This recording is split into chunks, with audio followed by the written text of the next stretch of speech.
زنمو به عکس سیاه و سفید روی تاقچه مادرم خیره شد و گفت از شبش درد داشت، ولی به کسی نگفته بود. میگفت میترسم. از روزی که فهمید حامل است بارها و بارها از ما بهترون آزارش داده بودن. میگفت چند باری یه نفر رو دیده که لب حوض نشسته و داره یه سطل خونی رو میشوره. براش از سید هادی دعا گرفتیم، بهتر شد. میگفت میترسم بمیرم. تو همین اتاق بود. با رباب خاتون نشسته بودیم و چای میخوردیم. خاتون دونه های تسبیح رو تو دستش انداخت و گفت مهری چقدر امروز خوابیده. خدمتکار خونه رو صدا زد و گفت برو یه سر به مهری بزن. اون موقع ها فرهادم 10 ساله بود. با تعجب گفت خاتون کی قراره بچه تو شکم زنمو بیاد بیرون؟ خاتون یه حبه قند تو دهنش گذاشت و گفت هر روزی که خدا صلاح بدونه. دوستای عزیز و مهربونم، سحر هستم، راوی کانال داستان‌های عاشقانه با سحر. ممنون میشم با سابسکرایب کردن و به اشتراک گذاشتن ویدیوها به ما انرژی بدید. فرهادم گفت من میدونم بچهش دختره. یادم خاتون ابروشو بالا داد و گفت پدر سوخته، از کجا میدونی؟ که فرهادم گفت تو خواب دیدم با اون دختره که تو شکم زنموه، میخوام عروسی کنم. خاتون بلند بلند میخندید که مادرت اومد داخل و گفت خاتون کارم داشتی؟ رنگ به روی زن بیچاره نبود. دوستای مهربونم، به کانال داستان‌های عاشقانه با سحر خوش اومدید. اگر تا اینجای داستان رو دوست داشتید ممنون میشم با لایک کردن و سابسکرایب کردن ما رو حمایت کنید و همینطور با زدن زنگوله کنار اون اولین نفری باشید که از داستان‌های منتشر شده کانال با خبر میشید. و حالا ادامه داستان. خاتون چاییشو نصف زمین گذاشت. اصلا توجه نکرد که استکان به زمین رسیده یا نه و روی فرش ریخت و گفت چرا این شکلی هستی؟ مادرت گریه میکرد و گفت از دیشب درد دارم. خاتون روی زانوش کوبید و گفت دردت به جونم، چرا زبونتو بستی؟ بلند شو زیر بغل مادرتو گرفت و به من اشاره کرد تا شک بند کنم. و بعدم با اخم رو به فرهادم گفت برو بیرون با آقاتم بگو بفرست دنبال هماقابل چی. بگو عجله کنه. مادرت دراز کشید. خاتون عصبانی بود و گفت دختر از دیشب درد داری، الان زبون باز کردی؟ آفتاب داره میره، تو چرا داری خودتو بچه رو به خطر میندازی؟ مادرت اشکاشو پاک کرد و گفت میترسم خاتون، میترسم. هر شب خواب بد میبینم. که خاتونم بهش گفت صلوات بفرست، دست خداست. صدای جیغای مادره توی عمارت میپیچید و همه دستپاچه شده بودن. فرهاد کنجکاو بود و از پشت در تکون نمیخورد. برعکس اون فردین، اون موقع 2 سالش بود. انگار سالها بود خوابیده بود. تو همین اتاق زیر تاقچه خوابش برده بود. حتی به صدای جیغای مادره چشم باز نکرد. خاتون 1000 جا نذر و نیاز کرده بود که سالم به دنیا بیایی و مادرت هم سالم بمونه. زنمو به اینجا که رسید مکسی طولانی کرد و بعد از چند لحظه دوباره شروع کرد و گفت خاتون دستای سرد مادرتو فشرد و گفت من خودم 8 تا زاییدم تا همین 2 تا پسر برام موندن. هر کدوم به دنیا می اومد بند ناف دور گلوش بود و خفش کرده بود. خدا باید بخواد تا یه برگ از درخت بیفته. نفس عمیق بکش مادر. رباب خاتون از یه خانواده سرشناس و تحصیل کرده بود. اون زمان دختر درس خونده 1 تو 1000 بود و خاتون تو از لحاظ ادب و کمالات تک بود. خواهرش هم زن خان بود و تو شوکت و جلال و عظمت اون روزا غرق. مادر درد داشت و قابله به شکمش فشار می آورد. دردش 2 برابر می شد و بالاخره بعد از 1 ساعت صدای گریه ها توی عمارت پیچید. آقا بزرگت خودش از آن می گفت. همون لحظه که تو به دنیا اومدی رفت بالای پشت بوم و از آن گفت. بعدش هم بلافاصله یه گوسفند برات قربونی کردن. یه دختر سفید و ناز بودی با موهای مشکی. شاید باورت نشه، اما انگار موهاتو چتری کوتاه کرده بودن تا رو چشمات ریخته بود. رباب خاتون لای ملحفه پیچیده تو همونطور که تمیزت میکرد گفت خدایا شکرت، سالمه. مادرت همون موقع با ناله گفت رباب خاتون بچم چیه؟ خاتون خندید و گفت فرهاد خواب دیده بود دختره و این هم دختره. فرهادم عروسشو تو خواب دیده بود. قابله سر مادرت داد میزد زور بزن. که همون موقع خاتون با نگرانی گفت مگه دو قلوان؟ قابله نگران به خاتون نگاهی کرد و گفت نه، جفتش نیومده خاتون. دردای مادرت بیشتر و بیشتر میشد. دیگه نمیتونست تحمل کنه. خاتون تو رو از خودش جدا نمی کرد و دستاش می لرزید. با عصبانیت رو به من گفت بگو اذان بگن. گفتم خاتون اذانو که گفتن. گفت بگو بازم بگن. بگو گوسفند نذر کنن. این بچه اندازه یک کف دسته. مادرش طوری بشه این هم دووم نمیاره. فرهادم از لای در داخل و نگاه می کرد و آروم اومد داخل. با دیدن مادر ترسید و گفت مادر چرا زنمو اینجوری شده؟ خاتون اولین بار بود سر پسرم داد میزد و گفت برو بیرون بچه. فرهاد ترسید و با عجله بیرون رفت. جلو چشمامون مادرت داشت جون میداد. خون ریزیش قطع نمیشد و بوی خون همه اتاقو برداشته بود. خاتون اشکاش میریخت و نتونست تحمل کنه. تو رو سینه مادرت گذاشت و گفت مهری مادر به نوزادت نگاه کن، دووم بیار. همینجور داشتم به زنموم نگاه میکردم که اینا رو برام تعریف میکرد. اشک از گوشه چشمش میچکید و ادامه داد. مادر دست خاتون رو لمس کرد و گفت خوابشو دیدم که میمیرم. سرش رو خم کرد و به صورتت نگاه کرد و ادامه داد چقدر نازه، چقدر خوشگله. خاتون خندید و اشکاشو پاک کرد و گفت مادر چی دوست داری اسمشو بذاریم؟ مادر تاروم گفت ایران دخت. اسمشو ایران دخت بذارید. اسمتو صدا زدن ایران دخت. مادرت سرتو بوسید و گفت شبیه کیه خاتون؟ خاتون خیره بهش گفت شبیه خودم مادر. دیگه صدایی از مادرت در نیومد. خیره به چشمای تو دیگه تکون نخورد. خاتون جیغ میزد. قابل تلاش میکرد. اما اجل رسیده بود و مادرت از میونمون پر کشید. تموم عمارت رو سیاه پوش کردن. قصه مادرت قصه غم بود دخترم. وقتی عروس عمارت شد نه پدرت عاشقش بود و نه مادر دلباختش. زندگی سردی داشتن که تموم شد. خاتون ازت چشم بر نمی داشت. برعکس پدرت اون خیلی مادرتو دوست داشت. کلاً زن دلنازکی بود. مادرتو تکون میداد و صداش میزد. دلش نمیخواست باور کنه که عروسش مادرتو مرده. یه نوزاد یه روزه بودی که نه مادر داشتی و نه گوشتی زیر استخون. مصیبت اومده بود سراغمون. یه دست لباس تنت کردن. اقوام مادرت اومده بودن. هیچ کدوم خوشحال نبودن از به دنیا آمدنت. اما فرهاد من حسابی خوشحال بود. بچه بود. نمیدونست جریان چیه. نمیدونست نوزاد یه روزه ما مادرشو از دست داده. تا فرصت پیدا میکرد میومد بالا سر تو، از تو باغچه گل میچید میآورد. خاتونم بهش تشر میزد که گل بالای سر نوزاد نیار. یه وقت ممکنه براش خوب نباشه. رباب خاتون شده بود مادرت. شیر گاو رو میدوشیدن و بعدش میجوشوندن. توش آب جوش میریختن تا یکم رقیق بشه و بعد بهت میدادن. خاتون نمیذاش کسی نگات کنه. نمیذاش کهنه پات به ساعت بکشه که عوضش میکرد. آقات هنوز چیزی از مرگ مادرت نگذشته بود که زنگ گرفت. همه سکوت کردن. کسی مخالفتی نکرد. ولی خاتون تو رو بهشون نداد. زنش نیومد عمارتو بیرون ده خونه ساختن. تو شدی دختر یکی دونه این عمارت. ایران دخت. فرهادم که از همون روز اول شد دلباخته تو. از خجالت با چینای پایین دامنم بازی کردم و گفتم زنمو 1000 بارم این قصه ها رو تعریف کنی بازم دوست دارم بشنوم.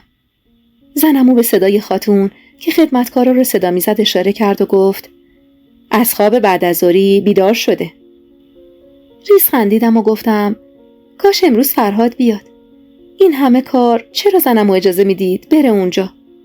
زنمو سرشو تکون داد و گفت ما که حریف اون نیستیم. تو حداقل راضیش کن دختر. با اشاره گفت رگ خوابش که دست توه. خندیدم و گفتم زنمو اینطوری نگید. که زنمو گفت قصه عشق ایران دخت و فرهاد همه جا رو زبوناست، چطور خودت خبر نداری؟ بلند شدم رفتم پشت پنجره، پرده رو کنار زدم و به حیاط خیره شدم و گفتم دلم براش تنگ شده، داره 1 ماه میشه که نیست. گرمای دستای زنمو رو روی شونم حس کردم. دستمو گرفت و نشون گوشه اتاق، همونطور که موهای بلندمو نوازش میکرد و برام میبافت شعر محلیم میخوند. چشمامو بستم و درست به روزی فکر کردم که قرار بود بره. تو چشمای عسلیش نمیتونستم نگاه کنم. اون برق نگاه ها منو به آتیش میکشید. سفره شام رو پهن کرده بودن. خاتون داشت با خدمتکار مثل هر روز دعوا میکرد که چرا اینقدر دست و پا چلفتی هستن. زنمو خندید و گفت از دست این خاتون، پیر شده اما هنوز مثل جوونیاشه، شیطون و پر جنب و جوش. یه روز سر به سر اینا نذاره انگار شبش سحر نمیشه. چشمم به در بود. دلم خبر میداد که فرهادم قراره بیاد. همیشه حسش میکردم. از روزی که تونستم کلمه ای حرف بزنم کنارم بود. با محبتاش، با عشقش همیشه کنارم بود. عکس قاب گرفتش روی دیوار با اون لباس نظامی تنها دلخوشی روزایی بود که خودش نبود. پدرم و زنش و برادرام زود به زود می اومدن دیدن ما و برادرام منو عمه صدا می زدن. همسر پدرم اجازه نداده بود منو خواهر خودشون بدونن و همیشه فکر می کردن من عمه اونا هستم. خواستگاری اجازه نداشت از چارچوب عمارت داخل بیاد. همه می دونستن که فرهاد دلباخته ایران دخته و همینطور می دونستن که ایران دختم دلباخته فرهادشه. شام خورده بودیم و فردین برادر فرهاد داشت از گرگایی می گفت که برای حمله به گوسفنده اومده بودن و اون باهاشون درگیر شده بود. پاهامو جمع کردم و میخواستم از سینی چای بردارم که خاتون گفت زن ارسلان زایمان کرده. همه به دهن خاتون خیره شدیم. ارسلان پسر خواهر خاتون بود که خانزاده بود. 5 تا دختر قد و نیم قد داشت و بالاخره 6میش رو هم زاییده بود. خاتون خندید و گفت بالاخره پسر زایید. اما خدا رو شکر کرد و گفت خدا رو شکر، همه جا میگفتن ارسلان خان بدون پسر باید کنار بره و اسد خان بیاد رو دایره. خاتون آهی کشید و گفت ارسلان حقش نیست پسردار بشه، چون هیچ وقت بابت دخترای سالمی که خدا بهش داده اون رو شاکر نبوده. چرا نمیتونه قبول کنه که دختر با پسر فرقی نداره؟ فردین به من نگاه کرد و گفت ایران دخت، ببین چقدر خاتون دختر دوست داره. سرم روی شونش گذاشتم و گفتم الهی قربونش برم، خاتون همه کس منه. خاتون سرمو بوسید و گفت برای حموم 10 نهار دعوتمون کردن. فردین لقمه چربشو توی دهنش گذاشت و گفت پس قراره بریم امارت خان بخور. خاتون اخمی کرد و گفت والا تا جایی که به من پیغام دادن زنونه دعوت کردن. فردین گفت ای بابا، این خاله هم نتونست یه بار ما رو امارت دعوت کنه. انگار نه انگار پدر من پسر خاله ارسلان خانه. زنمو با اخمی گفت فردین، مگه اینجا امارت نیست؟ یعنی روغن اونا چرب‌تره یا پلوشون سفیدتره که اینطور دلت میخواد بری؟ خدمتکارا ظرفا رو جمع میکردن و گوشاشون رو تیز کرده بودن برای روزی که ما نیستیم. همیشه تو نبود خاتون برای خودشون جشن میگرفتن. آخه خاتون خیلی بهشون سخت میگرفت. دستای خاتون رو بوسیدم و دستی به روی انگشترهای سنگین توی انگشتش کشیدم و گفتم من میرم بخوابم. که خاتون گفت هنوز که سر شب مادر. گفتم حوصله ندارم. سرشو نزدیک گوشم آورد و گفت حوصلت کجاست؟ دلتنگ یارتی. آره. آهی کشیدم و گفتم خیلی خاتون، خیلی. با مهربونی گفت قصه نخور قشنگم، میاد. لبخندی زدم و به سمت بیرون رفتم. خدمتکارا حیاط جمع می‌کردن. اون امارت همه چیزش روی حساب و کتاب خاتون بود. هنوز به اتاقم نرسیده بودم که صدای زن بابام به گوشم خورد. خودم رو پشت دیوار کشیدم و نگاهشون کردم. بی خبر اومده بودن و داشتن پله ها رو بالا می اومدن. گوش برادرم رو کشید و گفت دهن لقی نمی کنی به عمه چیزی بگی یا؟ برادرم آخی گفت و ادامه داد باشه چیزی نمیگم. گوشش رو ول کرد و گفت برید ایران دختو صدا کنید. چی رو داشت از من مخفی میکرد؟ رفتم تو اتاق و برق رو روشن نکردم که متوجه نشم بیدارم. زیپ پیراهنم رو باز میکردم و به زحمت دستم به پشتم میرسید. کلافه بودم از اون لباسای تنگی که باید هر روز تنم میکردم. بالاخره تونستم زیپ رو پایین بکشم. نفس عمیقی کشیدم و گفتم امان از دست تو خاتون. حتما باید اینقدر برای من لباسای تنگ سفارش بدی. هنوز لباسم روی شونه هام بود که دستی جلوی دهنم قفل شد. قلبم از تپیدن ایستاد و نفسام از ترس بالا نمی اومد. پاهام می لرزید و دستشو دور شکمم پیچید. دستام می لرزید و قلبم کند می زد. ولی من اون عطر رو می شناختم. اون عطر رو من همیشه روی تن فرهادم بو می کشیدم. نزدیک گوشم گفت تو مال خودمی. نتونستم جلوی اشکامو بگیرم. بین دستاش چرخیدم و توی تاریکی اتاق از نور کمی که از پنجره می اومد دستامو کنار صورتش گذاشتم و گفتم خوابم. پیشونیمو بوسید و گفت بیداری ایران دختم. منم. اشکونه هامو نمناک می کرد که گفتم حست می کردم. می دونستم خیلی نزدیکی. توی همون تاریکی اتاق تو چشمام خیره شد و گفت تو همیشه از کجا می فهمی من دارم میام؟ راستشو بگو. دستمو روی قلبش کشیدم و گفتم از اونجایی که صدای این قلب برای من آرامش محضه. برام زندگیه. دستشو روی دستم گذاشت. انگشتای ظریفمو فشرد و گفت دلتنگت بودم. نفس عمیقی کشیدم و گفتم بذار برق رو روشن کنم. آروم گفت نه نمیخوام کسی بدونه. صبح میرم همه رو غافلگیر میکنم. چشممو ریز کردم و گفتم یعنی میخوای امشب و اینجا بخوابی؟ با نگاه شیطنت آمیزی گفت یعنی اجازه نمیدی؟ خجالت زده یه قدم عقب رفتم. لباسمو بالاتر کشیدم و گفتم من که نمیدونستم تو اینجایی. جلو اومد و همونطور که صدای پوتینای توی پاهاش قلبمو میلرزوند گفت نتونستم دیگه طاقت بیارم. دلم اینجا بود و خودم اونجا. دستشو برام باز کرد و گفت بیا یه بار دیگه بغل بگیرمت. هنوز عطر تن تو بو نکشیدم. باورم نمیشد. فرهادم اومده. بین دستاش رفتم و سرمو روی سینه‌اش فشردم. زیپمو بالا کشید و گفت تو که بغلمی تنها چیزی که بهش فکر نمی کنم همون چیزاست. خندم گرفته بود و گفتم کدوم چیزا؟ فرهاد خیلی پسر با حیایی بود. هیچ وقت بیشتر از حدش جلو نمی رفت. دستامو فشرد و گفت حالا من با چی بخوابم؟ با این لباسا؟ به سمت کمدم رفتم. یه پیراهن براش بیرون آوردم و گفتم اینو می پوشی؟ همونطور که روی پشتی ابریلم داده بود گفت خیلی بهم میاد. بعدش دستی به شکمش کشید و ادامه داد به خاطر اینکه زودتر بیام شام نخوردم. خیلی گرسنمه. هر حسی داشت انگار خودم داشتم. گفتم بمیرم الهی. با جدیت گفت زبونتو گاز بگیر. فرهاد پاهاشو با درد جمع کرد و گفت یه هفته تمام پام توی این پوتینا بوده. فرصت نمی کردیم حتی پاهامون رو بیرون بیاریم. لباس رو روی زمین انداختم و رفتم سمتش. بغضم دیگه نمیذاش حتی نفس بکشم. پایین پاهاش نشستم و همونطور که پاهاشو نوازش میکردم گفتم فرهادم دست بردار از این کار. ما این همه ثروت داریم. این همه ملک و املاک و باغ و دام. اینا همه برای شما هاست. خودشو جلو کشید. نوک بینیمو بوسید و گفت واسه تو هم هست. گفتم من دخترم فرهاد. فرق میکنم. به من خیلی نمیرسه. اما تو همین الانشم کلی ثروت داری. چه نیازی هست که بری اونجا کار کنی؟ چشماشو ریز کرد و گفت نکنه برای ثروتمه که میخوای زنم بشی؟ سرمو جلو بردم و گفتم نه خیر.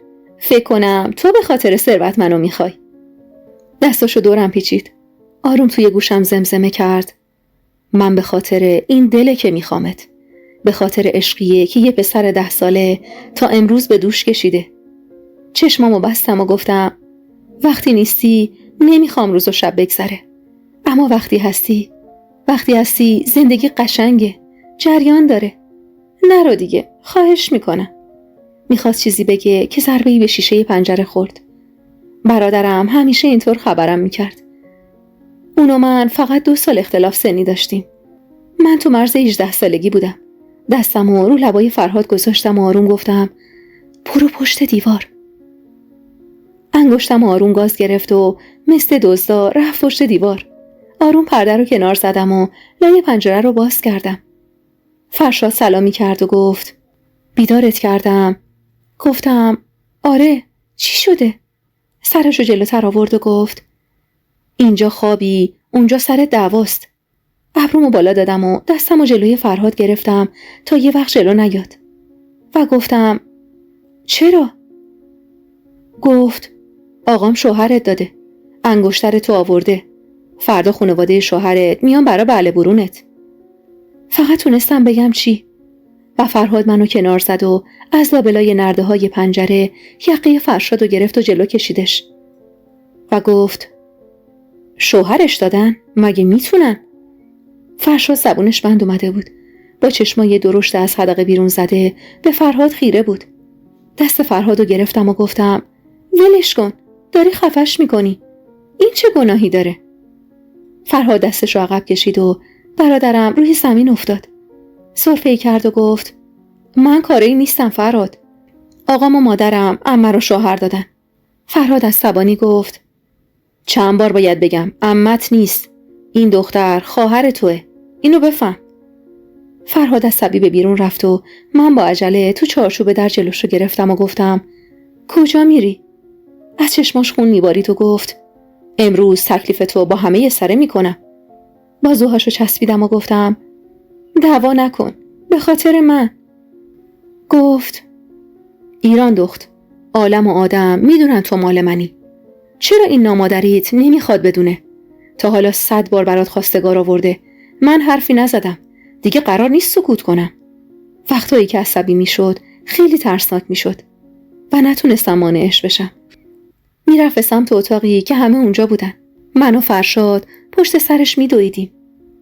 فرشاد با ترس گفت از کجا میدونستم این دیوونه تو اتاق توه؟ الان مادرم پوستمو میکنه.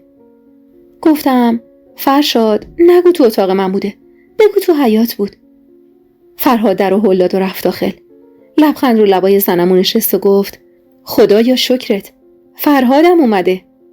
فرهاد انگشت اشاره‌ش رو به سمت نامادریم گرفت و گفت این بار برای همیشه تکلیف تو روشن میکنم. این دختر صاحب داره. قرار نیست به ساز شماها برقصه. میتونستم سالها قبل عقدش کنم. فقط خواستم بزرگتر بشه، خودش از ته دل منو بخواد. همه تقریبا ایستادن و من پشت سر فرهاد رسیده بودم. میلرزیدم. آقام سیگارشو توی نلبکی چای خاموش کرد و گفت صداتو بیار پایین. من پدرم، نه تو. و صاحب اختیارشم منم، نه تو یه الف بچه. خاتون با صدای بلند گفت ساکت بشید. الان همه خدمتکارا میریزن اینجا. این دختر خودش میدونه چی میخواد و چی نمیخواد. آقام سرشو خم کرد و همونطور که منو نگاه میکرد گفت از کی تا حالا دخترا میتونن تصمیم بگیرن؟ شوهرت دادم. شوهرت آدم سرشناسیه. زنش مرده، 2 تا دختر داره. 10 برابر ما مال و اموال داره. خاتون با دست توی دهن خودش زد و گفت خاک بر سرم. تو یعنی پدری؟ به زن مرده دختر دستگل منو میخوای بدی؟ پدرم غرید و گفت آره، چون من پدرشم و من میدونم چی به صلاحشه. زن آقام ابروشو تو هم گره کرده بود و با اخ گفت فکر نکنم ایران دختری باشه که روی حرف پدرش حرف بزنه. داشت دهن منو میبست.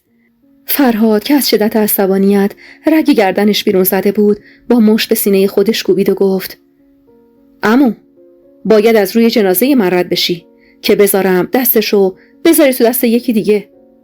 زنمون صورتشو چنگی زد و گفت زبونتو گاز بگیر مادر، دشمنات زمین بخورن، زمین گیر بشن. آروم کنار فرهاد ایستادم. دلم گرفته بود برای خودم. برای مادری که هیچ وقت پدرم دوستش نداشت و انگار منم به خاطر اینکه مادرم زاییده بود دوست نداشت. به صورت تک تکشون نگاه کردم. هر کدوم یه چیزی میگفتن. همه یه بدی بود. عمو و آقام درگیری لفظی داشتن. یه نفر نمیپرسید تو دلت چی میخواد دختر؟ تو هم میخوای ازدواج کنی یا نمیخوای؟ فرهاد مثل کوره‌ای بود که اول خودشو داشت به آتیش میکشید. انگشتامو بین انگشتاش گذاشتم. به صورتم خیره شد. چشمام میگفتن برام مهم نیست. ولشون کن، بذار حرف بزنن. اما فرهاد گفت نمیتونم ایران دخت. تو خیلی برام مهمی. گفتم نگران نباش. من فقط مال تو هم. لبخندی روی لباش نشست و گفت عقدت میکنم بعد میرم. گفتم بدون عقد کردن هم نمیتونن منو از تو جدا کنن. تو توی رگام جریان داری. تو نیمی از وجود خودمی. تو فرهاد منی. کاش اسمم شیرین بود تا افسانه فرهاد و شیرین باز تکرار میشد. همه اینا رو آروم و زیر لب بهش میگفتم. من و فرهاد فارغ از دعوایی که بین اونا بود دل میدادیم و قلوه میگرفتیم. زن آقام جلو اومد و یه انگشتر جلوی روم گذاشت و گفت اگه میخوای آقات بی‌آبرو بشه قبولش نکن. قول و قرارت رو گذاشتیم. فردا میان برای کله قند شکوندن و چادر بریدن. به روش لبخندی زدم. یه قدم جلوتر رفتم. انگشتر رو از دستش گرفتم. همه سکوت کردن و به من خیره شدن. چه انگشتر قشنگی بود. انگار واسه انگشت من ساخته شده بود. تو برق نگیناش زنی رو میدیدم که قراره توی 4 دیواری خونش موهاش سفید بشه. آهی کشیدم و گفتم خیلی قشنگه. زن آقام چشماش برقی زد و گفت معلومه که قشنگه. آفرین به تو که اینجور دختر خوبی هستی. دستشو سمت صورتم می آورد که دستشو چسبیدم و انگشتر رو کف دستش گذاشتم و گفتم مبارکت باشه. با تعجب نگام کرد. دست فرهادم رو بالا بردم و گفتم این دستی که الان دستای منو گرفته از همه چیز دنیا بی نیازم میکنه. این مرد واسه من ساخته شده. این مرد اولین و آخرین عشق منه. صدای داد آقام رو شنیدم که گفت دختره بی حیا. خاتون خندید و گفت نکنه توقع داشتی سکوت کنه. این دختر رو من بار آوردم. من بزرگش کردم. این دختر از 100 تا مردم مردتره. آقام سیگارش رو روشن کرد و همونطور که دودش رو توی اتاق فوت می کرد گفت اگه تا فردا سر عقل نیومدی دیگه پدرت نیستم. به زنش اشاره کرد و گفت من تو اتاق بالا می خوابم. بعدش هم بشونم زد و بیرون رفت. همه ها کم کم آروم شد. همه برای خواب رفتن. خاتون توی ایوون کنارم نشسته بود. موهامو می بافت و گفت فرهاد کی اومده بود مادر؟ گردنمو خم کردم و گفتم نمیدونم. پایین موهامو بست و گفت فردا نشونت میکنم. نمیذارم حرفی دیگه روت باشه. فرهاد سرفه‌ای کرد و کنارم نشست. میخواست حال و احوالمو عوض کنه. پهلومو نیشگونی گرفت و گفت خاتون داری چی یادش میدی؟ خاتون اشاره کرد دستش رو عقب بکشه و گفت مراعات کن. من حوصله این زن بددهن پسرمو ندارم. فرهاد آهی کشید و گفت خاتون خستم. از کار نه. از آدمای دور و برم.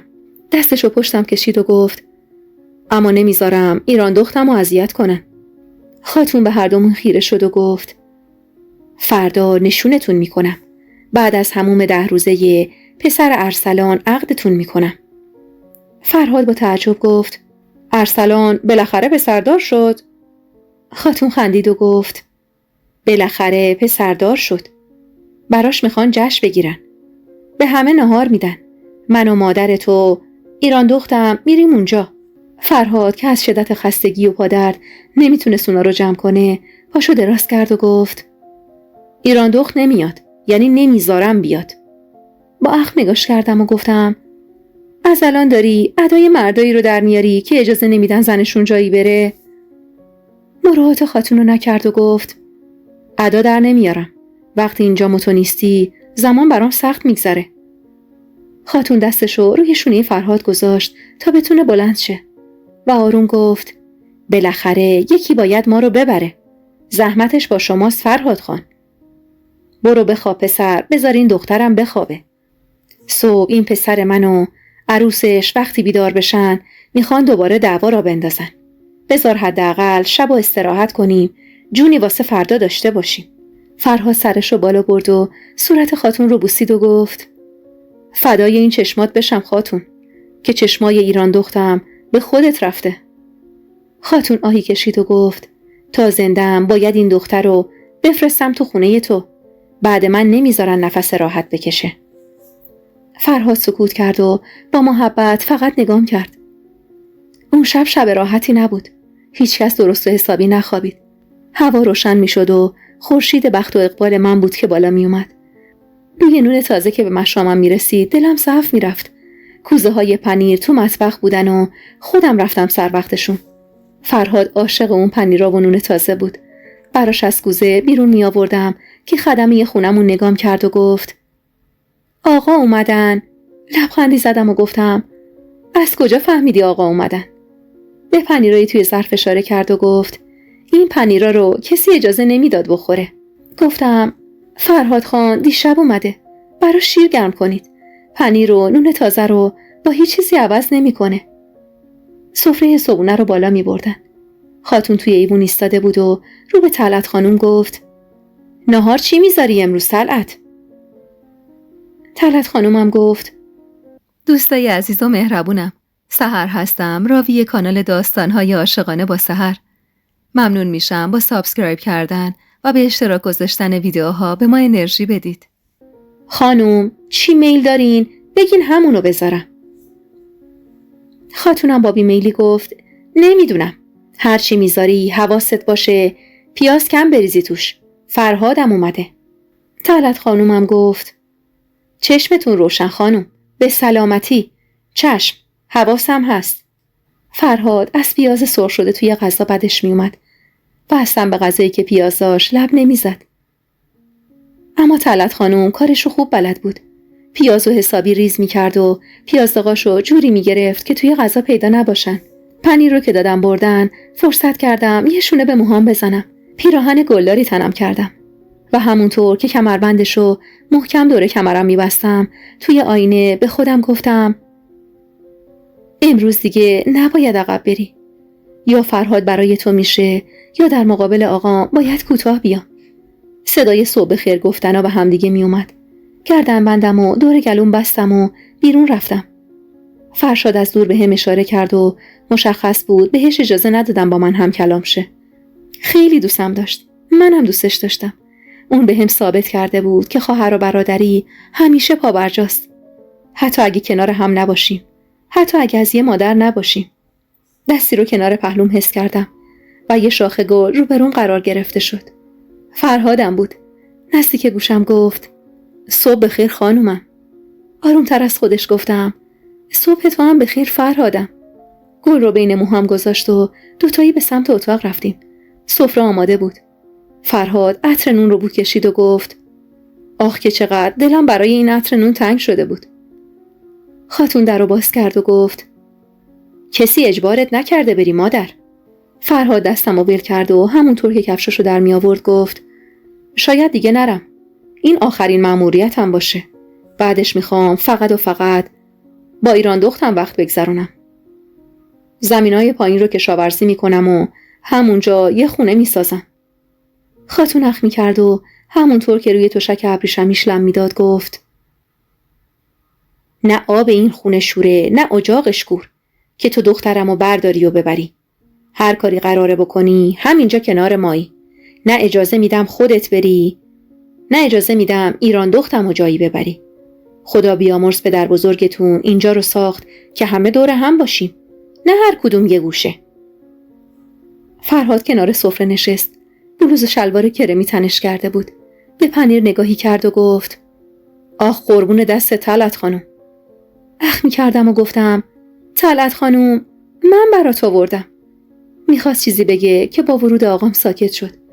آقام ناشتا سیگار روشن کرده بود. سلامی کرد و نشست پای سفره. خاتون دود سیگار رو با دستش تکون داد و گفت اول صبحی با این سیگار کشیدن و خودتو نابود میکنی. آقام سیگار رو توی سفره خاموش کرد و گفت ارسلان پسردار شده؟ خاتون گفت آره شکر خدا، اما حالا مگه پسر چه تحفه‌ایه؟ آقام نگاهم کرد و گفت دختر به چه درد میخوره؟ بعدش هم صورتشو با دستش مالید و گفت بعد نهار مهمونای نامزد این دختر میان، براش یه رخت و لباس آماده کن، بذار ایرادی نگیرن. فرهاد دوباره چشماش قرمز شد، میخواست چیزی بگه که با چشقوره من سکوت کرد. استکان چایم رو عقب هل دادم و رو به فرهاد گفتم انگشتر خریدی؟ فرهاد تعجب کرد و ادامه داد. فرهاد متعجب نگاهم کرد و ادامه دادم میخوام قبل رفتنت نامزد بشیم. دل نترسی داشتم، آخه خاتون همه جوره از بچگی هوامو داشت. آقام چای توی دهنش رو تف کرد بیرون و گفت لال میشی یا زبونتو ببرم؟ خاتون روی پاش زد و گفت تو رو ارواح آقا تمومش کن، اومدی آتیش آوردی پسر، برو خونت، چی میخوای از جون این دختر؟ آقام با صدای بلندی گفت دخترمه، اختیار دارشم. خاتون که حسابی عصبانی بود گفت دخترت نیست، به قول زنت اون عمه بچه هاته، برو پی کارت، سر به سر ما نذار. فرهاد بلند شد و گفت ایران دخت، برو تو اتاقت.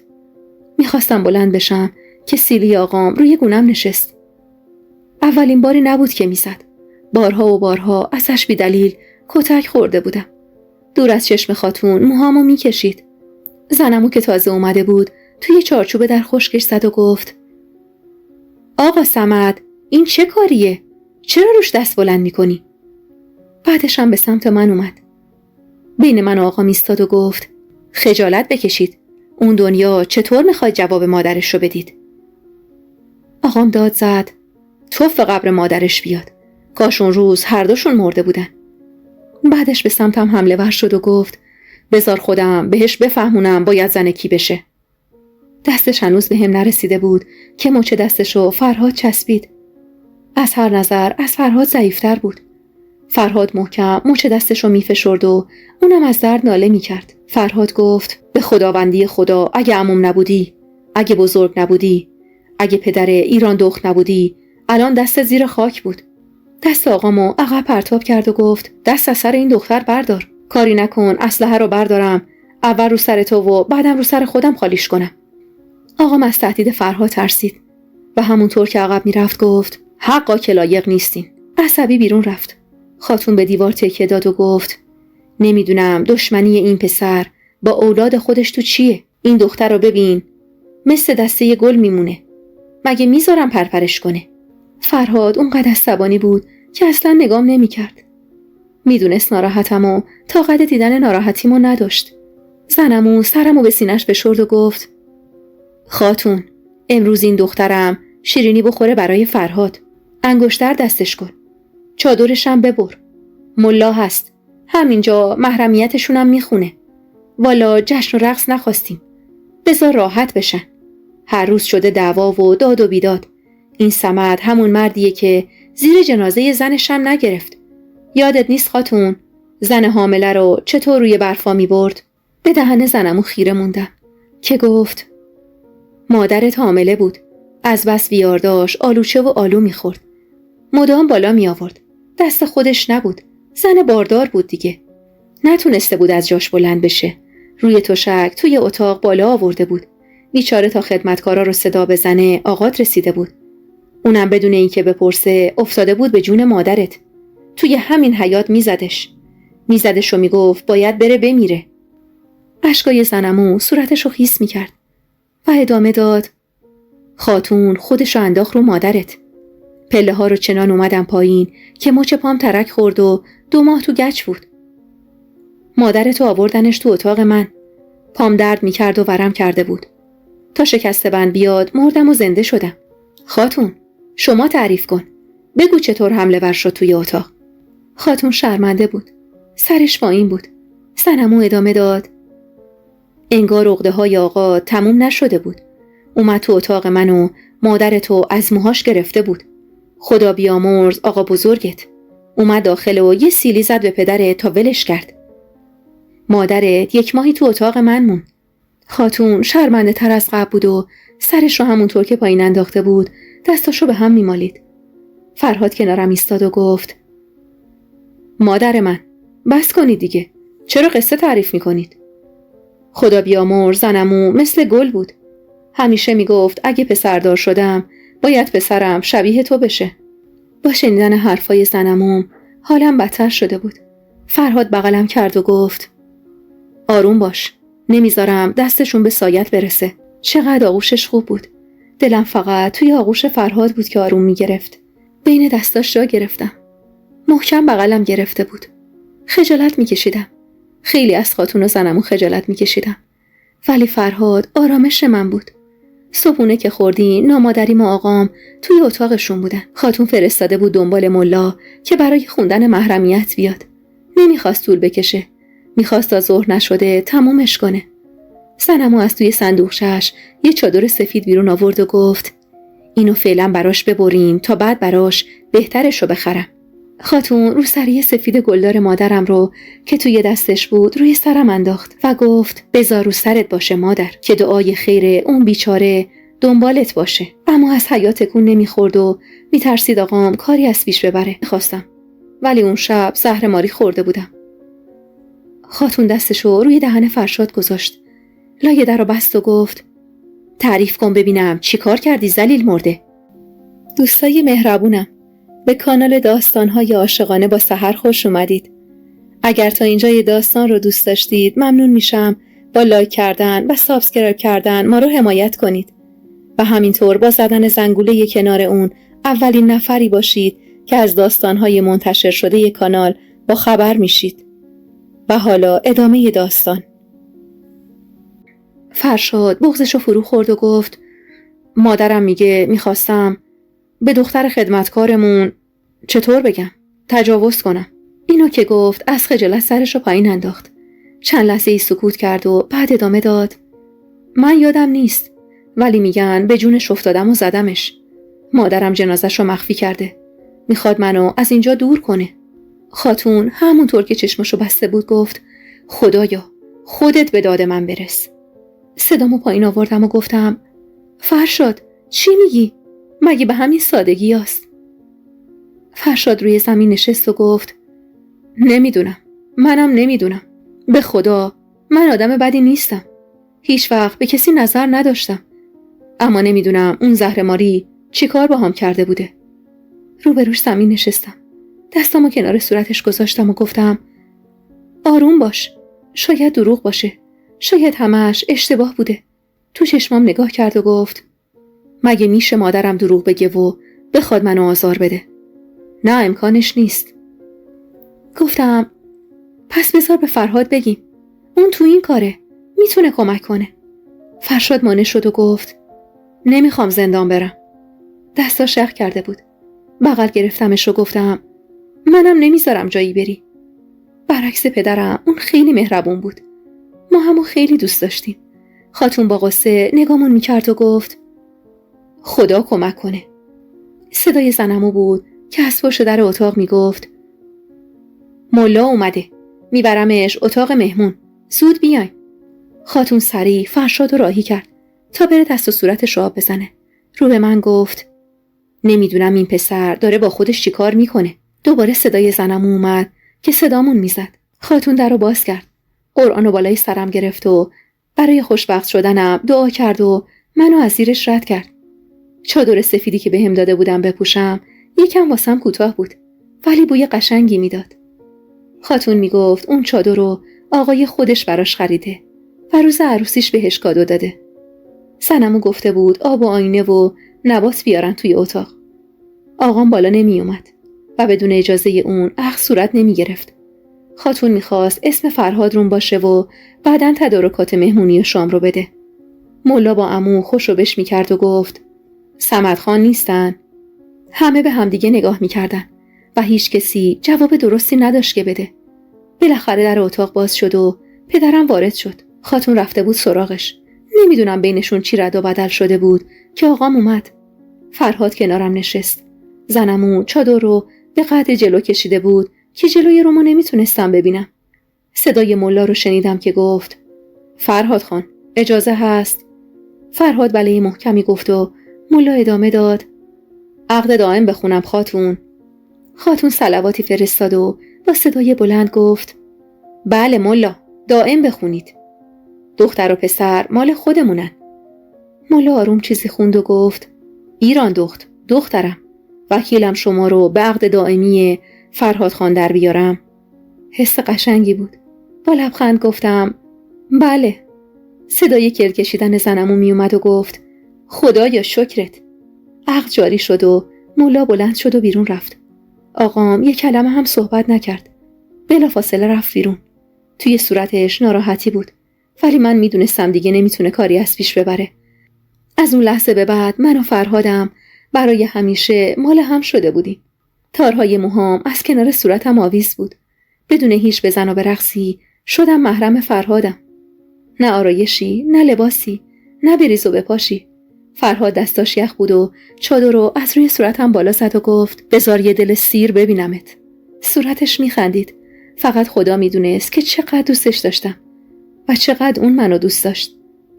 لباشو روی پیشونیم گذاشت و گفت: برای یه عمر عاشقی کنارت آمادم. برای هر لحظه دیدنت. هر روزی که میبینمت بیشتر از قبل دوست دارم ایران دخت. زنمو سرفه‌ای کرد و گفت: چشم آقا دور عروس خانم. خجالت کشیدم و سرمو پایین انداختم. فرهاد خیره به هم بود و گفت: مادر، ببین چقدر چادر بهش میاد. خاتون از پشت سر گوش فرهاد رو چسبید و گفت: اینقدر نگو زنم. فعلا تا جشن عروسی براتون بگیرم جدا هستین. رفت و آمداتونم زیر دید خودمه. فرهاد اخ می‌کرد و ادامه داد: امان از دست تو خاتون. من خیلی قبل‌تر هم میتونستم هر کاری میخوام بکنم. خاتون اخ می‌کرد و گفت: غلط میکنی. فرهاد دستشو بالا برد. سر خاتون رو پایین آورد و بوسید و گفت: من فدای این زورگوییات بشم خاتونم. خاتون با بغض نگاش کرد و گفت: جوون که بودم میگفتن نوه خیلی شیرینه. نمیدونستم نوه اینقدر شیرینه. مثل تو و ایران دخت. خوشبخت بشید. اونقدر همو دوست داشته باشید، اونقدر خوشبخت باشید که کسی نتونه بهتون نظر کنه. خاتون نگاهی به من کرد و گفت: تو قشنگترین روزا رو برام ساختی. خاتون به فدای تو. زنمو یه بقچه کوچیک آورد و گفت: از وقتی فرهادم بچه بود برای زنش طلا می‌خریدم. همینطور خورد خورد جمع می‌کردم. بقچه رو باز کرد و گفت: تو این آبادی گور به گوری بعد میدونن دختر طلا آویز کنه. اما الان دیگه خانوم شدی.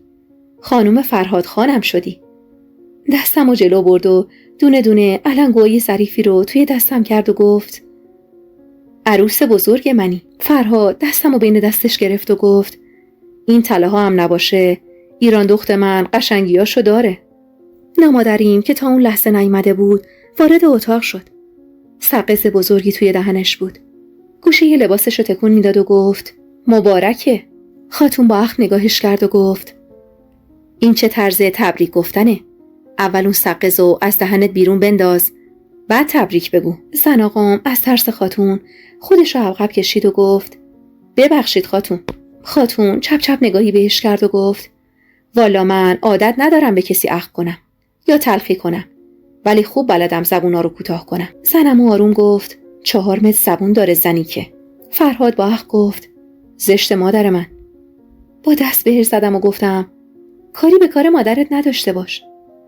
فرهاد موهامو پشت گوشم زد و گفت: چشم خانومم. باورم نمیشد که انگشتر قشنگ فرهاد توی انگشتامه.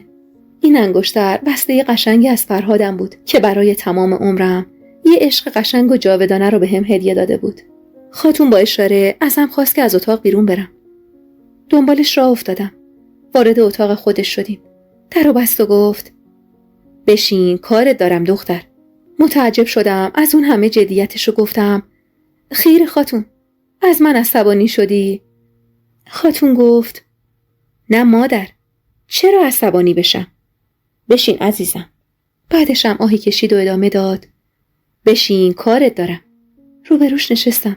دامن پیراهنم و روی پاهام کشید و گفت: من مادر تو برای پدرت گرفتم. مادر دختر خوبی بود. اون لنگه نداشت توی ادب و کمالات. قرار بود خوشبخت باشه. میدونست پدرت نمیخوادش. همیشه بهش میگفتم تحمل کن، صبوری کن. زندگی برای همه بالا و پایین داره. مادرتم فقط میگفت چشم. امروز نیست و من شرمنده‌شم.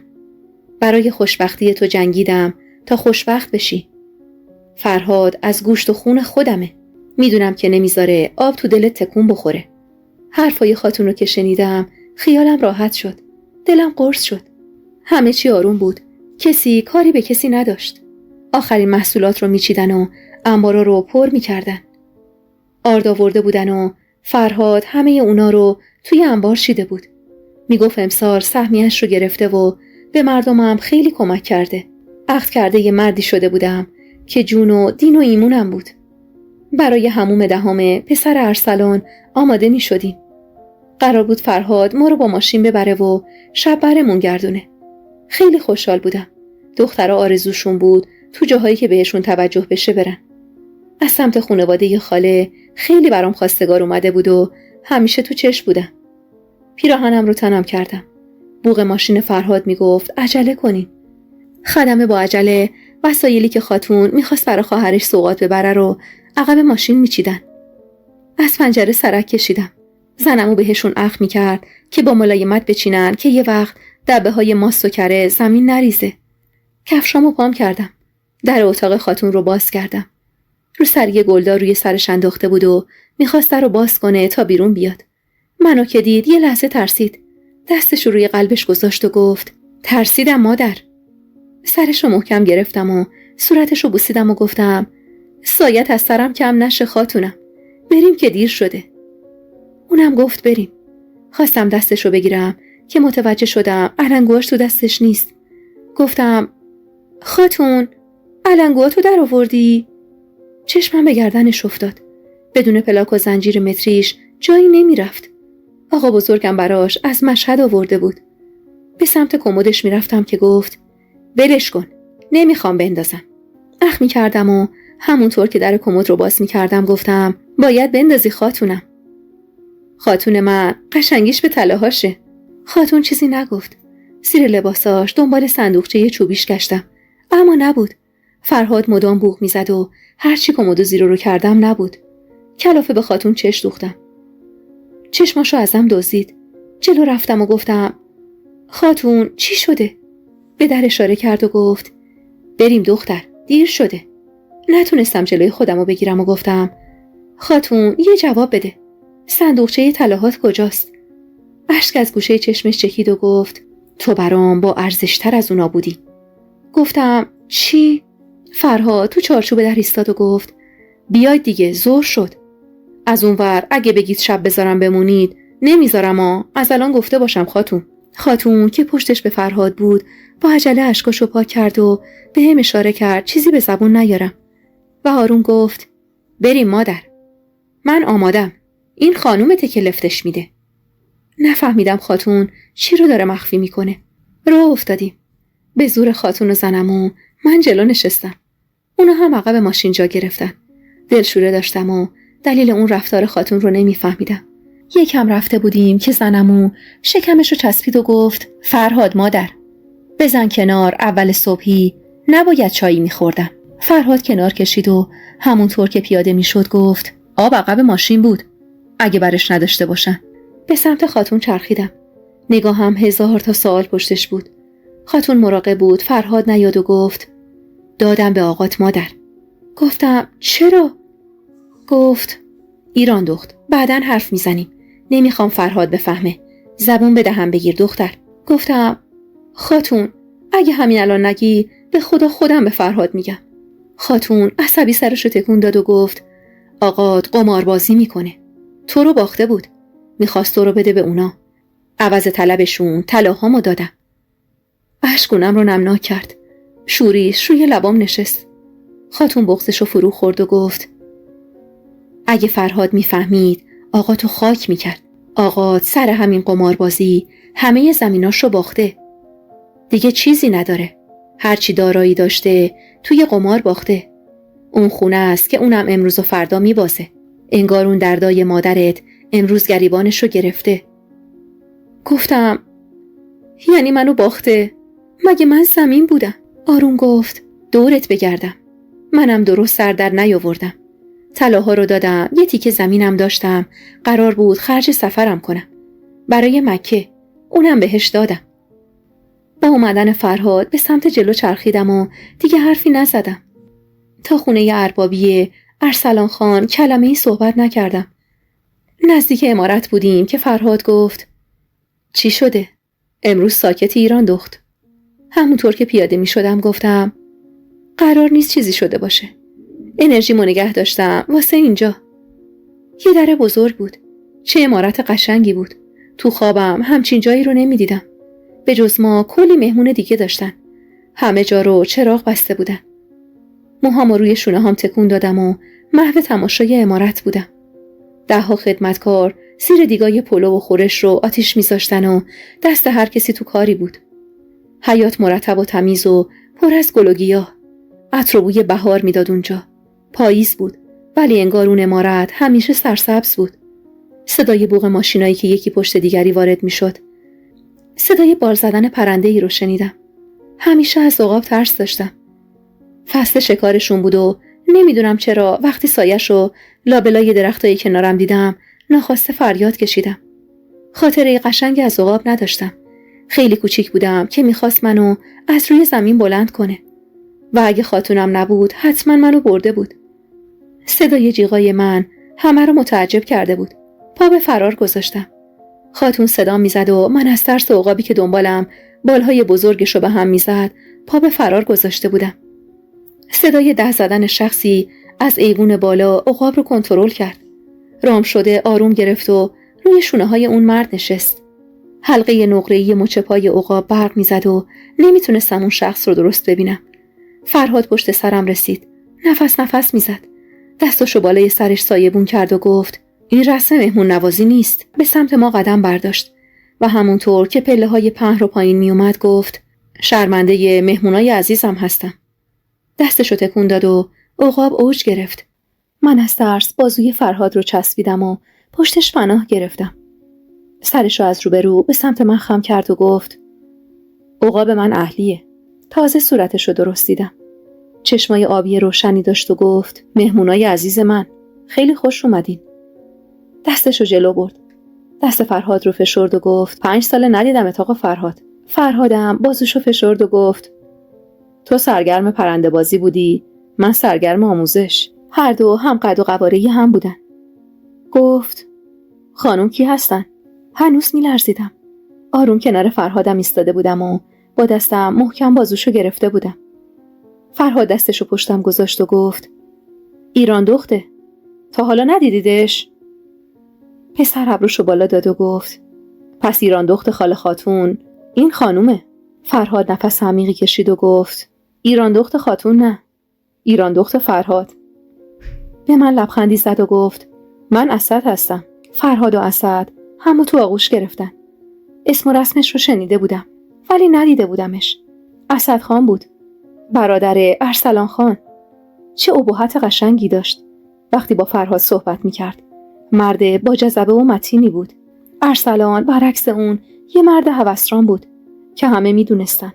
به قول زنمو اگه نمیدونست فرهاد خاطرخواه منه 1000 باره منو میگرفت به بهونه پسر زاییدن براش. اسد و فرهاد دوستای قدیمی بودن و یه جا تحصیل کرده بودن. اسد به بالای درختای کاج سر به فلک کشیده اشاره کرد و گفت اونجا نشسته. از شدت ترس نگاشم نکردم.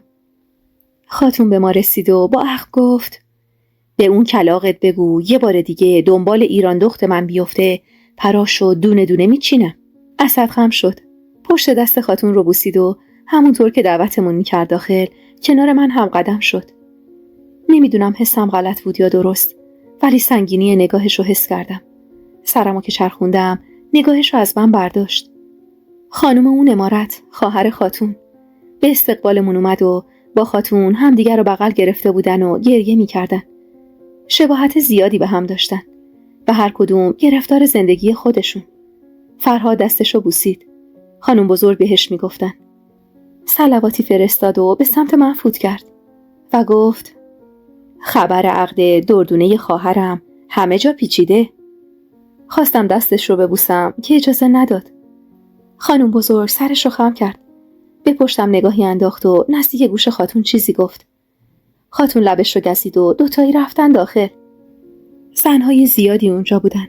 دایره می زدن و بقیه خانوما هم وسط می رقصیدن. دیدن زنی با رنگ و لعاب پریده و علنگوی برقدار تا آرنج مشخص می کرد که زن ارسلان کدومه و چرا علنگو دست کرده. پسرش رو توی گهواره خوابونده بودن. خاتون جلو رفت و با لبخندی توری گهواره رو کنار زد و گفت شبیه خودت خواهر. خانم بزرگ خندید و گفت الکی نگو خاتون، این توله بیشتر شبیه خود ارسلانه. دوتایی باز خندیدن و دم گوشه هم پچ پچ می کردن. خاتون هم 5 تا سکه به توری روی گهواره سنجاق زد و گفت ما هدیه‌مون رو خونوادگی دادیم.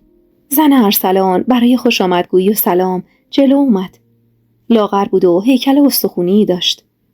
خاتون رو به من گفت ایران دخت مادر، فراموش کردم بگم تحفه های خانم بزرگو بیارن.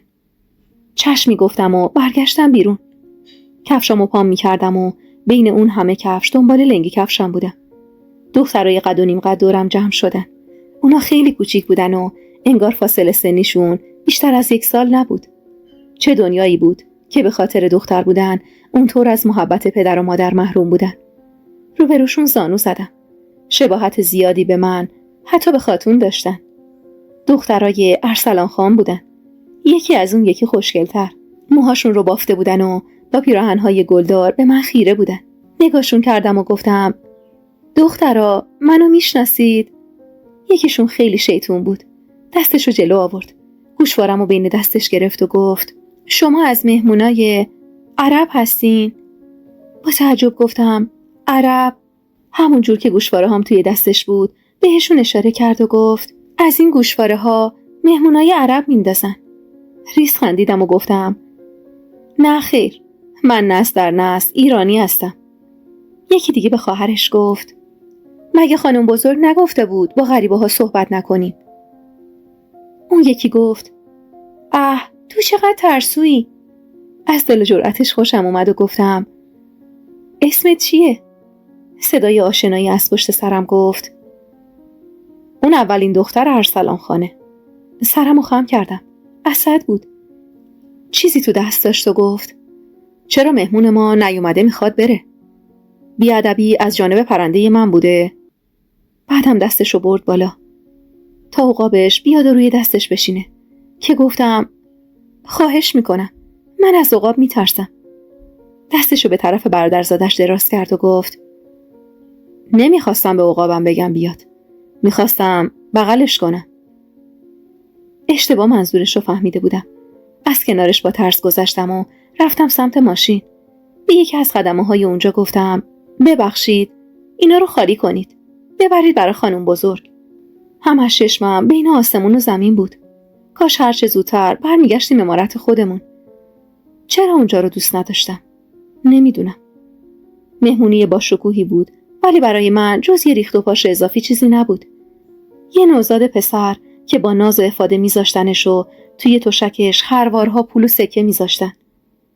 اون قرار بود چطور خانی برای مردمش بشه وقتی اینطور با ناز و نعمت قرار بود بزرگ شه. ناهار خورده بودیم و عصر شده بود. مهمونا تک تک میرفتن و ما هم برای رفتن آماده میشدیم. خانم بزرگ از روی مبلی که روشم داده بود براندازم کرد و گفت ایران دخت، چرا آماده شدی و ایستادی سر پا؟ گفتم فرهاد خبر فرستاده بریم. دستشو جلو آورد و اشاره کرد برم نزدیکش. جلوی پاهاش نشستم و همونطور که موهامو نوازش میکرد گفت برای عروسی فرهاد و تو میام خونتون. خاتونم با تعجب گفت بعد 30 سال میخوای بیای عمارت خواهرت؟ خانم بزرگ آهی کشید و گفت دیگه اون شوهرامون نیستن که نتونیم. یادته نمیذاشت آفتاب خونه آقامو ببینم، چه رسد به خونه خواهر. خاتون آهی کشید و گفت قصه نخور خواهر جان، دیگه جوونی و عمر ما گذشت. الان این حرفا چه فایده‌ای داره؟ از دلداری دادن اون 2 تا خواهر بیشتر خندم گرفته بود که خاتون گفت باید بریم، هوا تاریک میشه. اما خانم بزرگ گفت نه خیر، قرار نیست برید. من نمیذارم برید. بعد سالها اومدی باید امشب و تو خونه خواهرت صبح کنی. و به همین سادگی قرار شد شب رو اونجا بمونیم. عمارت خلوت شده بود. خدمتکارا توی چشم هم زدن شروع کردن به نظافت. جاروهای چوبی رو توی آب می زدن و روی فرشای دستبافت قرمز می کشیدن. خانم بزرگ با اخم نگاهشون می کرد و چقدر با عجله کار می کردن. رو بهش گفتم خانم بزرگ همیشه اونقدر با عجله کار می کنن. انگاری از شما حساب می برن. خندید و قهقه زنان گفت بگو خاله توبا. چشمی گفتم و ادامه داد من الان بالا سر اینا نباشم اینجا رو به غنیمت میبرن. سوری زن ارسلان خان یکم تو جاش جابجا شد و گفت خانم بزرگ من برم یکم دراز بکشم. خانم بزرگ قربون صدقه اون پسر توی گهواره رفت و گفت دورش بگردم. ببر پسرمم خوب شیر بده. گفتم برات باز گوشت کباب کنن. عروسای مردم نون و آب میخورن خروار خروار شیر دارن. بعد زن ارسلان من گوشت بز میخوره و شیرش قد یه فنچه. خاتونم با روی باز سوری خانم رو بدرقه کرد و بعد رفتنش گفت این زبون تلخت به مادر خدا بیامرزمون رفته. خانم بزرگ گفت زبونم تلخ نیست. از زمونه تلخی دیدم. همون جور که خاتونم و خاله توبا با هم حرف می زدن دخترها رو دیدم که از پشت پنجره سعی داشتن داخل رو نگاه کنن. قدشون نمی رسید و نوبتی بالا می پریدن. خندیدم و گفتم خاله توبا چه وروجک هایی دارین؟ خاله مسیر نگاهم رو دنبال کرد و با دیدن اونا گفت ننشون هر سال زایید و پس انداخت. کی میشه شوهرشون بدیم و راحت شیم؟ چقدر بین طرز تفکر اون دوتا خواهر تفاوت بود. خاتون اشاره کرد چیزی نگم. منم بلند شدم به سمت در رفتم تا بیارمشون داخل. در رو که باز کردم محکم به فرهادم خوردم. از صبح ندیده بودمش. چقدر اون عطر تنش آرومم میکرد. وقتی نگاهش میکردم ناخواسته لبخند رو لبام میشست. ابرومو بالا دادم و آروم گفتم از صبح این دلم بهونه میگرفت. الان فهمیدم چشه. چرا اینقدر دلتنگه؟ نگو تو رو میخواسته. فرهاد سرشو جلو آورد و نمیدونست مسیر دید خاله و خاتونه. پیشونیمو بوسید و گفت منم دلتنگت بودم ایران دختم. دلتنگ این چشمات. صدای سرفه خاله فرهادو عقب کشید. با اخم گفت چرا نگفتی اینا تو اتاقن؟ ریز خندیدم و گفتم چرا باید میگفتم؟ فرهاد تو چشمام خیره شد و چشمکی بهم زد. خاله توبا با خنده گفت شنیدم عقد کردین ولی این خاتون نمیذاره کنار هم بخوابین. هر دو از خجالت سرخ شدیم و خاله گفت امشب میخوام همینجا عروس و دامادتون کنم. خاله دست بردار نبود. یکی از خدمتکاراشو صدا زد و گفت دختر بگو امشب و برای شام بره بپزن.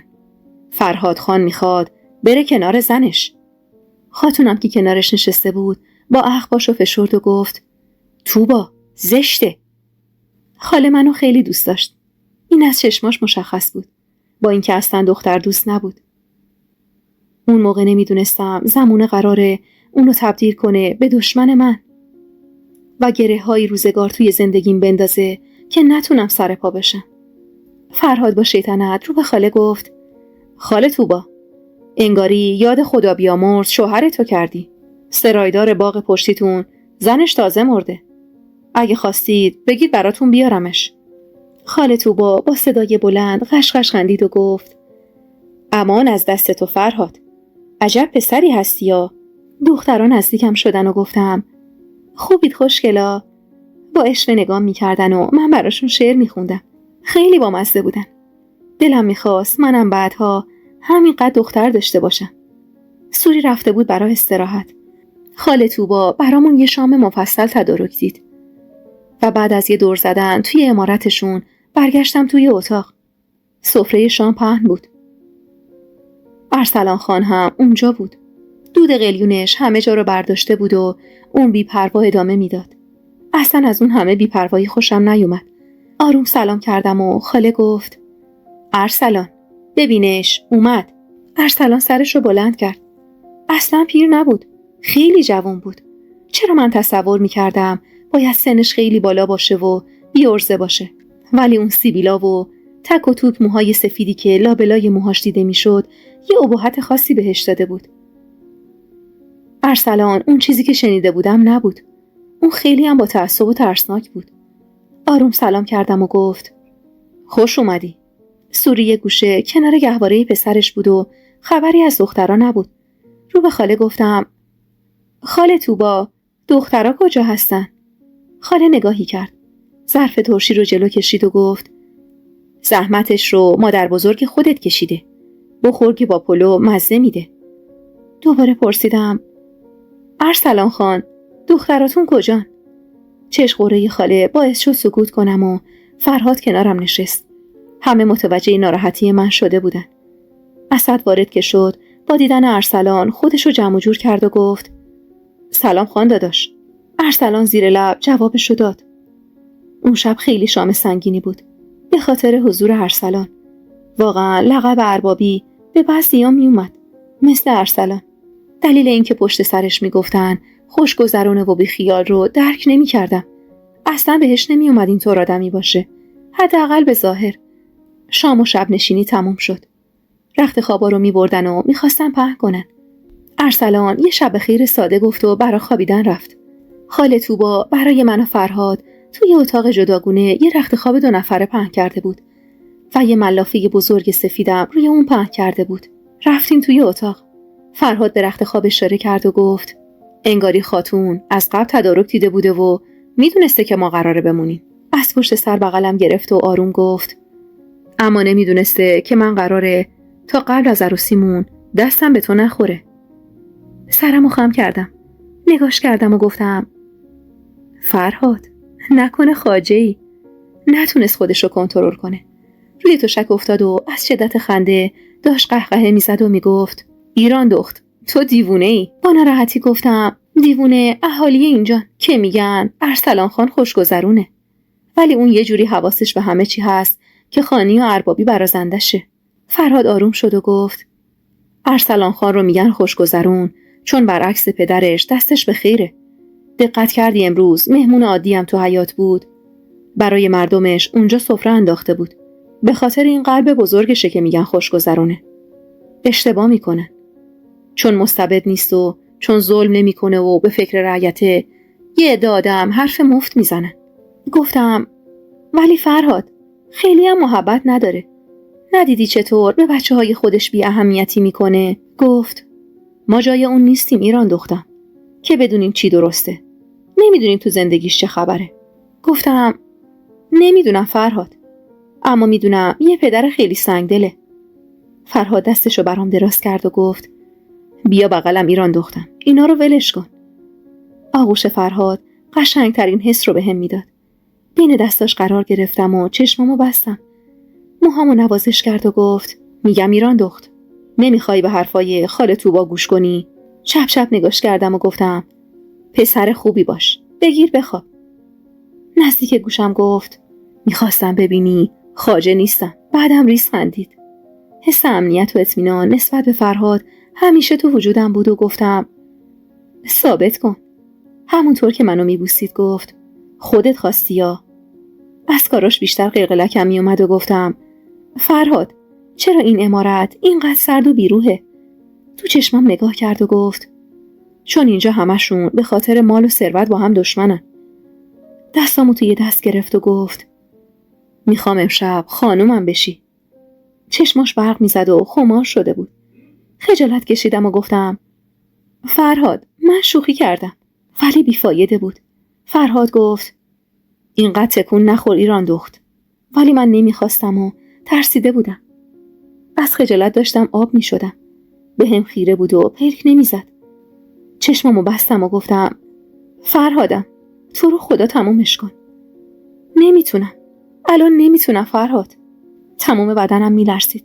من آماده نبودم. اشکام میریخت و گفتم میشنوی فرهاد، نمیتونم. با تعجب نگام کرد و گفت داری گریه میکنی عزیزم؟ با سر گفتم آره. اشکامو پاک کرد و گفت ایران دختم، من و تو محرم هم هستیم. این چیزا رو نداریم. عشق قشنگی بینمون رد و بدل شد و یه دنیا حس قشنگ.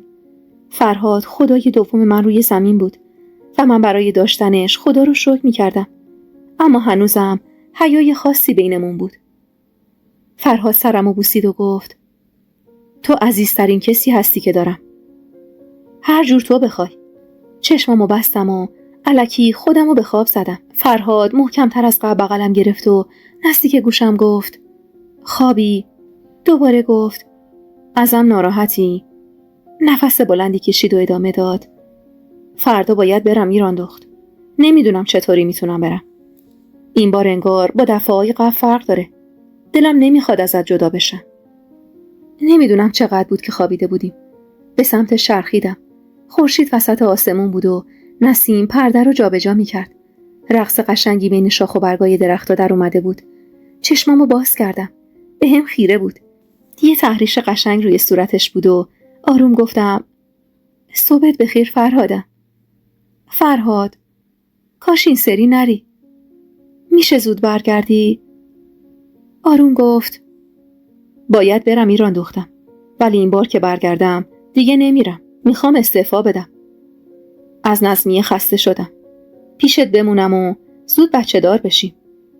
سرمو جلوتر بردم و گفتم فرهاد. گفت جان فرهاد.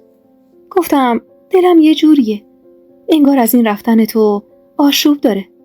اخ میکرد و همونطور که داشت منو میبوسید گفت این عطر تنه دیوونم میکنه. صدای فریادهای پی در پی زنها ترس به دلمون انداخت. فرهاد با عجله بلند شد. پیراهنش رو تنش کرد و بیرون رفت. من حتی فرصت نکردم کفش پام کنم. فقط به سمت صدا میدویدم. به جز ما همه عمارت به هم ریخته بود.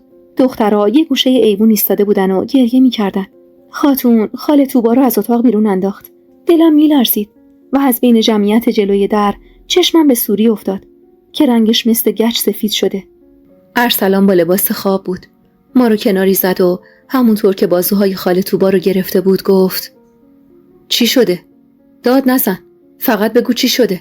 خاله طوبا روی زمین افتاد و دو دستی رو سر خودش میزد. سوری تکون نمیخورد و لباسش از شیر خیس شده بود. خاتون منو که دید با گوشه روسری اشکاشو پاک کرد و گفت طفلک خفه شده. به فرهاد نگاه کردم. از حرفای نصفه خاتون چیزی دستگیرم نمیشد. ارسلان رو دیدم که مثل دیوونه ها اتاق به هم میریخت و هرچی دم دستش بود رو روی سر سوری خراب میکرد. سوری سرش رو بین دستاش گرفته بود و گریه میکرد. هیچ کسی جلو نمیرفت. یعنی جرأت نداشت که بخواد جلو بره. فرهادم فقط نگاه میکرد و لگدای ارسلان سوری رو نشونه گرفته بود. نتونستم تحمل کنم. سوری تازه زایمان کرده بود و جونی نداشت. جلو رفتم و خودم رو روی سوری انداختم. لگد ارسلان به من خورد و تازه دردش رو حس کردم.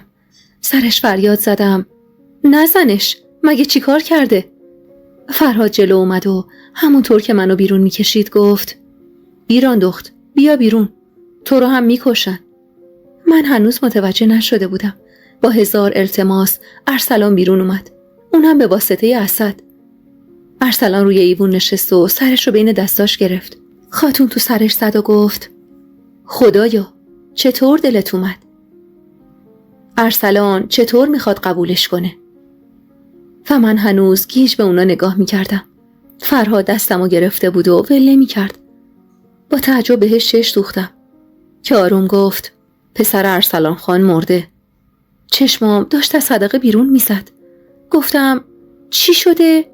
فرهاد آروم گفت انگاری دیشب سوری خانوم خوابیده به پسرش شیر داده بوده که همون وسط خودشم خوابش برده.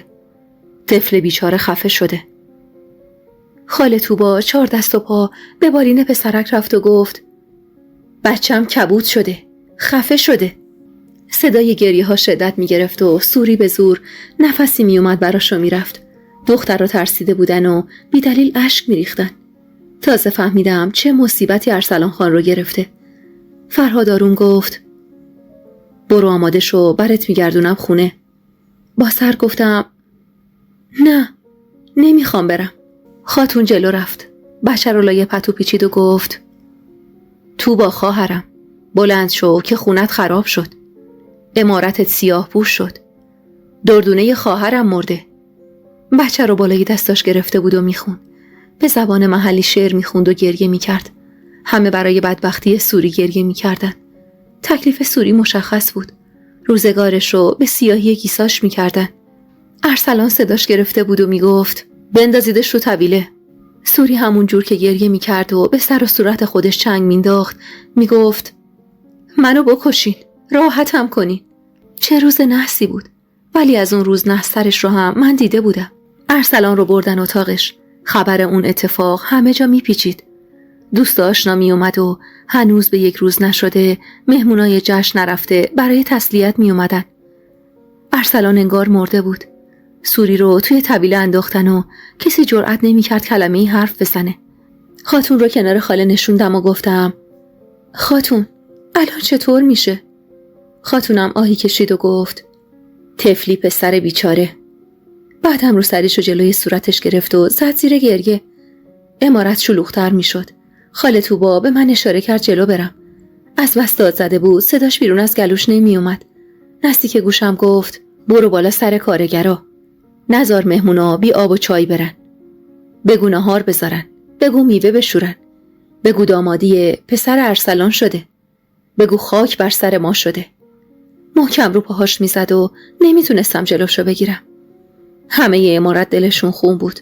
برای مادری که ناخواسته شده بود قاتل بچه خودش، یا برای بچه‌ای که عزیز همه بود و دیگه نبود. عمر کوتاهی داشت. لای ملحفه سفید بسته بودنش رو توی اتاق گذاشته بودنش. آخه کی دلش می اومد اون نوزاد کوچیکو تو دل خاک بذاره؟ من و فرهاد شدیم میزبان و بالا سر همه بودیم. به هم نگاه می کردیم و به هم انرژی می دادیم تا با هم کمک حال عمارتی ها باشیم. بعد از نهار برای دفن بردنش. سوری به در قفل شده طویله می زد و التماس می کرد که بازش کنن. ارسلان رو به نگهبان گفت به پدرش بگین بیاد ببردش.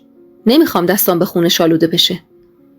اسد بین حرفش پرید و گفت خان داداش بهش رحم کن. کجا بره؟ چطور بره؟ اون خودش بیشتر از ما جیگرش سوخته.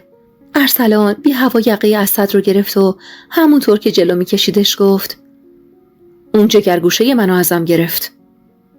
اسد آروم گفت چشم خان داداش. یقش رو ول کرد و گفت پسرمو با احترام ببرید. حتی حالا که داغدارم بود بازم مغرور صحبت میکرد. بیرون در عمارت عده‌ای از مردم عادی جمع شده بودن.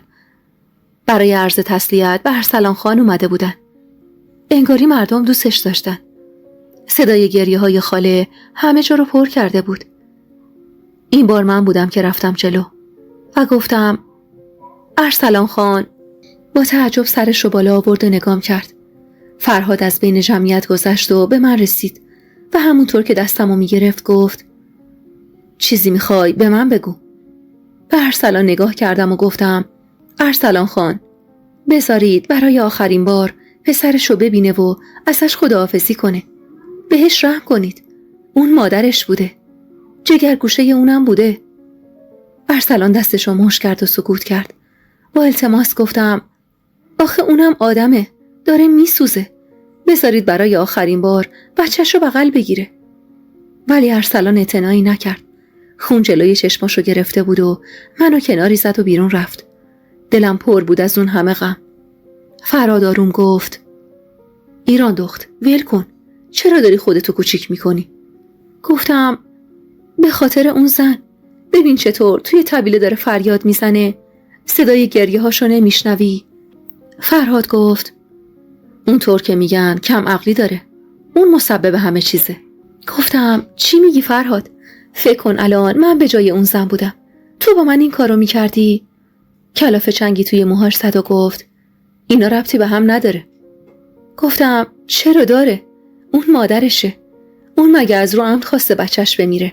فرهاد کلافه تر از قبل گفت هرچی بوده باید بیشتر مراقب می بوده. زیر لب گفتم خیلی سنگدلی فرهاد. بعدم کنار زدمش و به سمت جمعیتی که می رفتن قدم برداشتم. فرهاد از پشت سر سعی داشت جلومو بگیره، ولی بین جمعیت رفتم و نتونست پیدام کنه. اردشیر جلوتر از همه می رفت. خاله توبا آخرین تیر من بود. زیر بغلش رو گرفته بودن و می بردنش. بهش رسیدم و گفتم خاله توبا تو خودت مادری. سوری داره هلاک میشه. که با عصبانیت گفت بذار هلاک بشه. خونمو خراب کرد. خاتون منو کناری کشید و گفت دخالت نکن دخترم. ساکت شدم. چیزی نگفتم. بهترین نقطه رو آماده کردن و خاکش کردن.